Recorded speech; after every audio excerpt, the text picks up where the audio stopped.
आप सभी को मेरा नमस्कार। मैं हूं निशा और मेरे चैनल पे आप सभी का स्वागत है। आज इस वीडियो में हम इस बहुत ही खूबसूरत से फ्लावरिंग प्लांट के बारे में जानेंगे, जिसे कि विनका, पेरीविंकल या सदाबहार आदि कई नामों से जाना जाता है। वैसे तो इसकी हाइब्रिड वैरायटी भी आती है जो कि सर्दियों में बहुत ही अच्छी फ्लावरिंग करती है और उसमें कलर्स ऑप्शन भी बहुत ज़्यादा होते हैं, पर वो उतनी ही नखरीली होती है, उसकी बहुत ज़्यादा केयर करनी पड़ती है। इसीलिए मेरे गार्डन में हाइब्रिड वैरायटी के विनका का पौधा नहीं है। मैंने अपने गार्डन में देसी विनका के ही पौधों को रखा हुआ है और इसके दो कलर्स है मेरे पास, एक ये पिंक वाला और एक वाइट वाला। और वाइट विनका का पौधा मेरे यहाँ गमले में बरामदे में लगा हुआ है। ये बिल्कुल कम केयर में चलने वाला बहुत ही हार्डी पेरेनियल प्लांट होता है। शायद इसीलिए इसका नाम सदाबहार रखा गया है, क्योंकि ये ऐसे ही हरा भरा और फूलों से लदा रहता है पूरे साल। लेकिन फिर भी यह पौधा अब लगभग उपेक्षित सा हो गया है, क्योंकि अब ज़्यादातर गार्डनर इसको अपने गार्डन में शामिल नहीं करना चाहते हैं और नए नए ट्रेंडी पौधों को अपने गार्डन में शामिल करते हैं। जबकि आज के कुछ सालों पहले तक लगभग सभी घरों में चाहे कोई और पौधा हो या ना हो, लेकिन सदाबहार का पौधा जरूर रहता था। चाहे वो छोटे से छोटे प्लास्टिक के डब्बों में, कंटेनरों में ही लगाया जाता था, लेकिन जरूर रहता था। और देखने में जितने ही खूबसूरत होते हैं इसके फ्लावर्स, उतनी ही आंखों को हरियाली पहुंचाने वाली होती है, मन को सुकून देने वाले होते हैं इनके हरे हरे पत्ते। और भीषण से भीषण गर्मी, यानी कि जो मई जून वाली गर्मी होती है ना हमारे वहाँ, उसमें भी ये ऐसे ही हरे भरे रहते हैं और ऐसे ही फ्लावरिंग करते रहते हैं। यूं ही नहीं इनको सदाबहार कहा जाता है। हर मौसम में ये ऐसे ही हरे भरे और फूलों से लदे रहते हैं।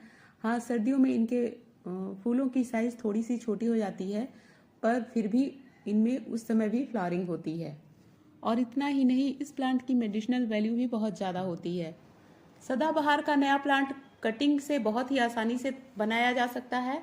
इसकी 5-6 इंच की कटिंग लेकर के और नीचे की 2-3 पत्तियों को रिमूव करके आप उसको पानी, मिट्टी, सैंड या कोकोपीट किसी भी माध्यम में लगा दीजिए और बहुत ही आसानी से उसमें जड़ें बन जाती हैं और हमारा नया पौधा तैयार हो जाता है।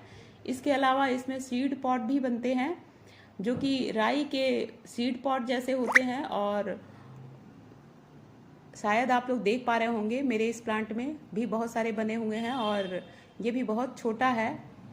और जब ये मैच्योर हो जाएगा तो अगर मैं समय से इसको हार्वेस्ट नहीं करूँगी तो ये अपने आप यहाँ पे गिर करके बिखर जाएगा और उससे नए पौधे तैयार हो जाएंगे। और इन बीजों से भी बहुत ही आसानी से इसके नए पौधे तैयार हो जाते हैं। इसके अलावा अगर आप इसके बने बनाए प्लांट चाहते हैं तो नर्सरियों में बहुत ही कम प्राइस में इसके बने बनाए प्लांट मिल जाते हैं।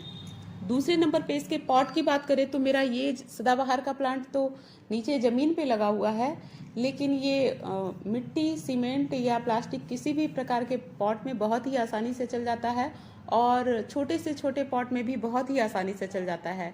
मैंने अभी बताया, मेरा वाइट विनका का प्लांट बरामदे में रखा हुआ है, वो 8 इंच के प्लास्टिक पॉट में लगा हुआ है।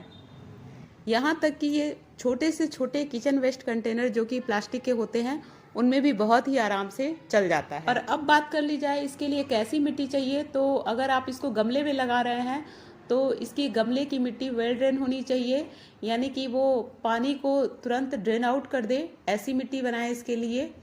और अगर आपके पास वर्मी कंपोस्ट या गोबर की खाद है तो अपनी मिट्टी में आप वर्मी कंपोस्ट या गोबर की खाद भी मिला सकते हैं, नहीं तो आप नॉर्मल गार्डन सॉइल में भी इसको लगा सकते हैं। हाँ, उसमें थोड़ी सी सैंड जरूर मिलाएं।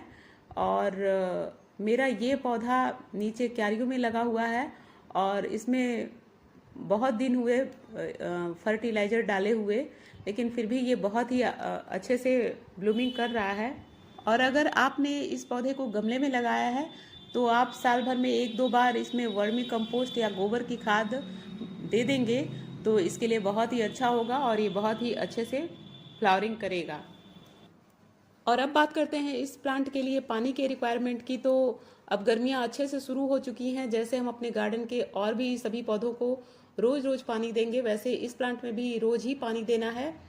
और लेकिन हाँ, ध्यान रखना है कि अगर हमने अपने इस पौधे को गमले में लगाया है तो पानी अच्छे से ड्रेन आउट हो जाए, क्योंकि जड़ों में पानी ज़्यादा देर तक रहने से उसकी जड़ें गल जाती हैं, सड़ जाती हैं, जिससे कि पौधा भी खराब हो जाता है। और अब बात करते हैं इस प्लांट के लिए धूप की रिक्वायरमेंट की। तो इस पौधे को खिलने के लिए कम से कम 5 घंटे की धूप चाहिए ही होती है।